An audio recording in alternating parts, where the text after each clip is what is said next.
بنیادی طور پر میں پہلی دو باتوں سے تو بالکل متفق ہوں کہ سیاسی سماجی حالات ہوتے ہیں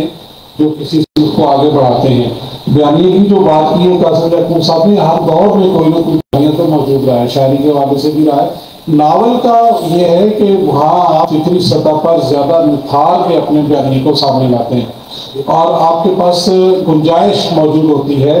صرف آپ کو رشین ناولسٹوں کی طرح یہ کرنا ہوتا ہے کہ ان جزیات میں ان فکریات کو سمو کرنا۔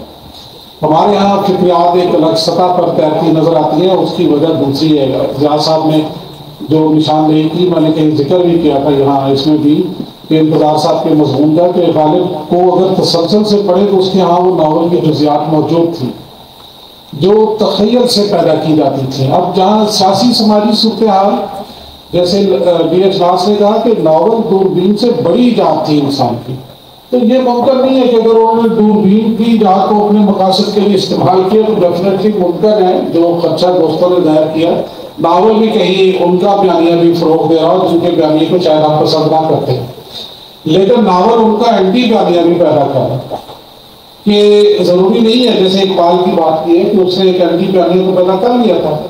اپنے سماج کے ساتھ جوڑ کر، تو اپنے سیاسی سماجی حالات میں جو ناول لکھا جائے گا اور جو لکھا جا رہا ہے، غلام باغ اس کی بڑی مثال ہے، وہ اپنے سیاسی سماجی حالات سے ہی وہ بیانیہ بنائے گا۔ اور ناول نگار قطعیت تو کہیں بھی نہیں ہوتی، ناول میں بھی نہیں ہے، شاعری میں بھی اس طرح سے قطعیت تو نہیں ہے، قطعیت تو آخری یاد ہو جاتی ہے، پھر اس سے آگے تو کچھ سوچنے کو نہیں رہتا۔ تو میرا خیال ہے کہ ناول نگار کے پاس مکمل زندگی کا تصور موجود ہوتا ہے اور وہ اپنا تصور آج خود پیدا کرتا ہے، وہ اپنی خیالات خود پیدا کرتا ہے۔ اب رہ گیا سوال کہ ادبی صنف کے طور پر، تو میرا موقف تو پہلے بھی یہی تھا کہ ناول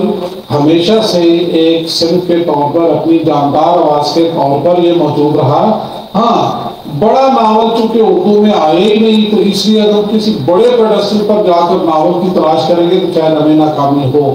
لیکن اس دور میں بھی غلام باغ ایک توانا آواز تھی۔ اگر ہم کسی ابھی 20ویں 21ویں صدی کے ناولوں میں بھی اگر ہم کوئی ایک ناول دیکھیں تو ڈاکٹر صاحب نے 2 ناولوں کا اظہار کیا، شاید میں ان سے اتفاق کرتا ہوں۔